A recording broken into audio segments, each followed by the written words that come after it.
मंत्री डॉक्टर आशीष जी जैन साहेगढ़ आचार्य।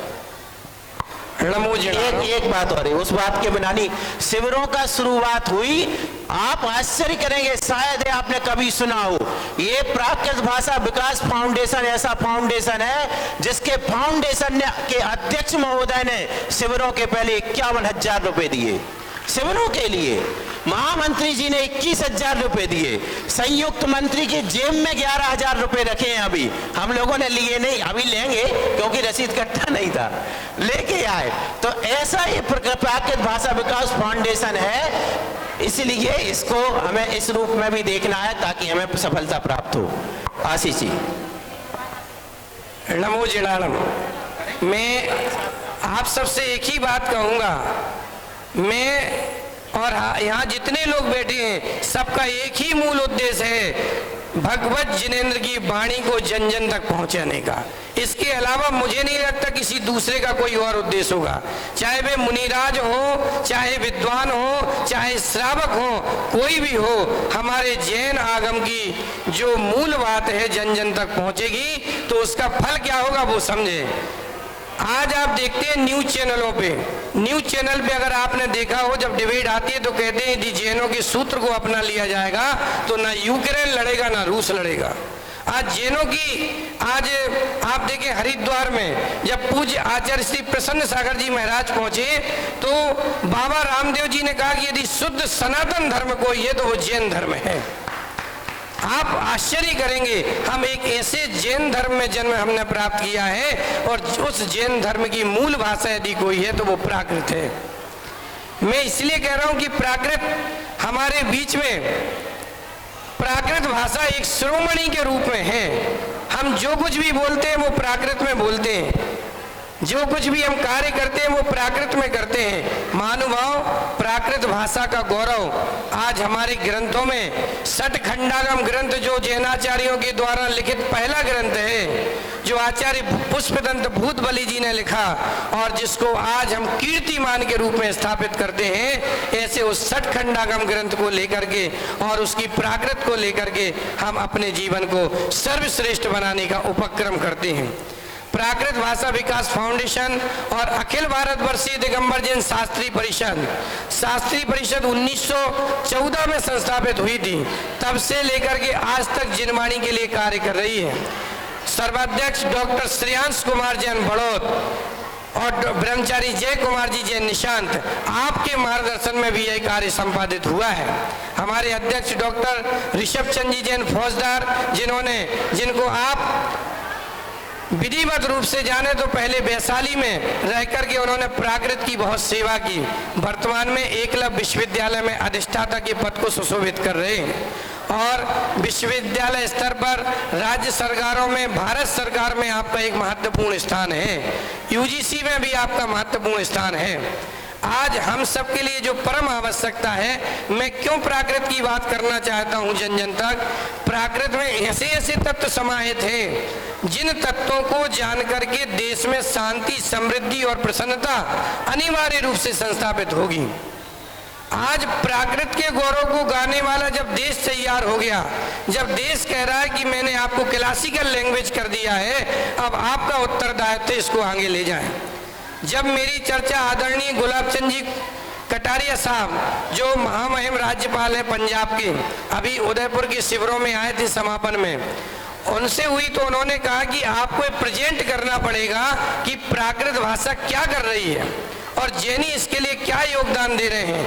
बोले मैं भारत सरकार तक बात रख रहा हूं, और जब वो राज्य सरकार में वहां मंत्री थे तो उन्होंने अपने कार्यकाल के दौरान वहां मोहनलाल सुखाड़िया विश्वविद्यालय में प्राकृत भवन तैयार करवाया और जिसका विधिवत विमोचन अभी 17 मई को आचार्य सुनील सागर जी के सानिध्य में उदयपुर में किया, जो लगभग 5 करोड़ रुपए में तैयार हुआ। ऐसे ही उनकी ये भावना थी कि आप मध्य प्रदेश में भी काम करें। मध्य प्रदेश जो जैनों का बाहुल्य है, जहाँ जैन समाज बहुत अधिक है। अभी मैं माननीय आदरणीय कुलपति महोदया प्रोफेसर नीलिमा गुप्ता से हम लोग पूरा पैनल गए थे, उनसे मिले। उन्होंने आधा घंटे का टाइम दिया और इतनी बढ़िया परिचर्चा करी उन्होंने। आदरणीय हमारे साथ देवेंद्र जी लोहारी भी थे। प्राकृत भाषा को लेकर के बड़ी प्रसन्न थी, नैनागिर जी क्षेत्र को लेकर के बहुत प्रसन्न थी।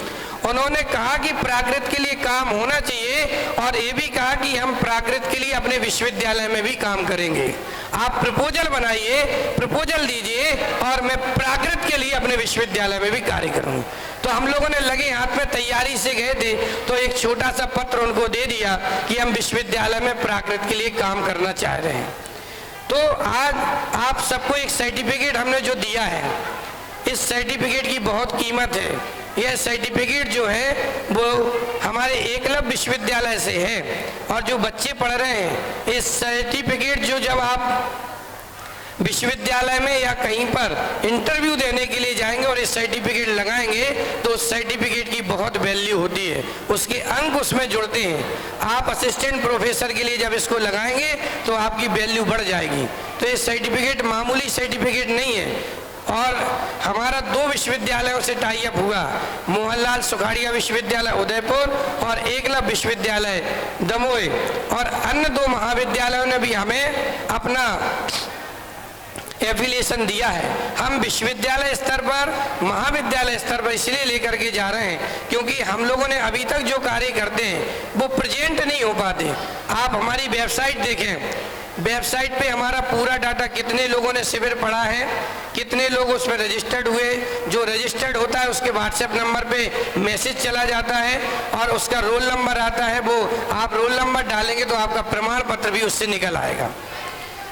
जैसे ही हम यहाँ से नंबर आपके भरेंगे आपका प्रमाण पत्र उसमें से निकल आएगा। ये व्यवस्था आपकी उसमें बनी रहेगी। लेकिन जिसका रोल नंबर नहीं है उस प्रमाण पत्र की वैल्यू नहीं होगी, क्योंकि जिस दिन वेरिफिकेशन होगा कोई डालेगा तो उसका रोल नंबर आपका मैचअप होना चाहिए। इतनी सारी प्रक्रियाएं हमने की है। इसमें हमारे DPS जी भमोरी है, टेक्निकल पूरा सपोर्ट देते हैं और उन्होंने वेबसाइट को बड़े अच्छे से, हम भारत सरकार, माननीय प्रधानमंत्री जी, संस्कृति मंत्रालय, मध्य प्रदेश सरकार, गुजरात सरकार, राजस्थान सरकार, इन सभी को हमारे जो द्वारा जो प्राकृत के लिए कार्य हो रहे हैं उनको हम भेज रहे हैं। उनसे हम ये बात भी कर रहे हैं कि उन्होंने जो 500 करोड़ रुपए प्राकृत भाषा के लिए आज से 2 साल पहले घोषणा करी थी, तो उन 500 करोड़ में हमें 500 नहीं दे, 2-5 करोड़ ही दे दे तो उतने में हम प्राकृत के लिए कोई बहुत बड़ा संस्थान तैयार कर लेंगे। अभी भारत सरकार ने 95 लाख रुपए की राशि, श्वेतांबर संस्थान है भोगीलाल इंस्टीट्यूट दिल्ली में, 95 लाख रुपए की राशि उसको प्रदान की है। पार्श्वनाथ विद्यापीठ है, उसको भी लगभग 50 लाख रुपए की राशि। लेकिन ये श्वेतांबर संस्थाएं हैं। यहाँ जितने लोग बैठे हैं, मैं आप सभी से कहना चाहूँगा, हम लोग क्यों ऐसा कोई कार्य नहीं करते दिगंबर जैन समाज कि भारत सरकार हमें अनुदान दे। हमारे यहाँ सब संपन्न हैं, लेकिन संपन्न होना पृथक बात है। भारत सरकार अनुदान देती है तो हमारी अप्रोच वहाँ तक बनती है, हमारे कार्य वहाँ तक पहुँचते हैं।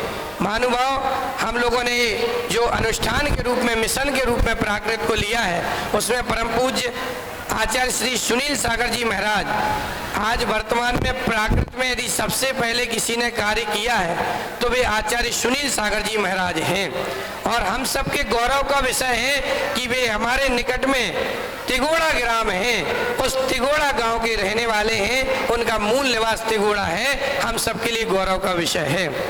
और आज पूरे बागड़ राजस्थान में उनको भगवान की तरह पूजते हैं। उनकी चर्या, उनका ज्ञान सब भूतो न भविष्यति जैसा है। महानुभाव, भगवत जिनेन्द्र की इसी प्रक्रिया में आचार्य श्री शमय सागर जी महाराज, जिनके योग्यतम शिष्य मुनि श्री प्रणम्य सागर जी महाराज, आप देखें मुनि श्री प्रणम्य सागर जी महाराज ने इतना अधिक कार्य किया है प्राकृत में, अनेक ग्रंथों का सृजन कर दिया। आचार्य श्री विशुद्ध सागर जी महाराज के शिष्य मुनि श्री आदित्य सागर जी महाराज, जिन्होंने लगभग 30,000 से ज्यादा प्राकृत में गाथाएं लिख दी। आचार्य श्री वसुनंदी जी महाराज, जिन्होंने प्राकृत में 50,000 से ज्यादा गाथाएं लिख दी हैं। अभी लेखन चल ही रहा है।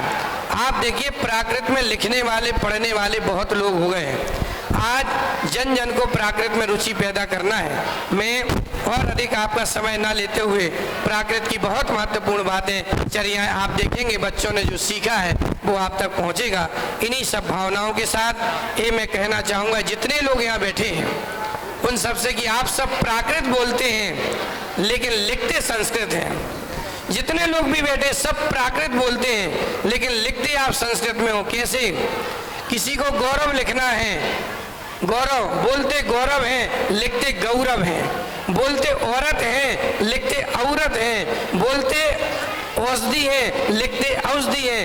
प्राकृत कहती है हमारे औ की मात्रा नहीं होती है। सब लोग प्राकृत बोलते हैं। लिखा शैली है, बोलते शैली है। और हम जब जयपुर पढ़ने गए तो वहाँ के प्रोफेसर लोग कहते थे तुम बुंदेलखंड वाले जो हो ना, सा शक्कर वाला सा, षटकोण वाला सा और सरौता वाला सा, तीनों सा को एक करके सरौता वाला कर देते हो। आज हमें समझ में आ रही है कि बुंदेलखंड के सारे लोग प्राकृत में बोलते हैं क्योंकि प्राकृत में एक सरौता का सा होता है, एक ही सा होता है। तो ये गौरव का विषय है हम सबके लिए। हमारी मातृभाषा जो है वो प्राकृत है और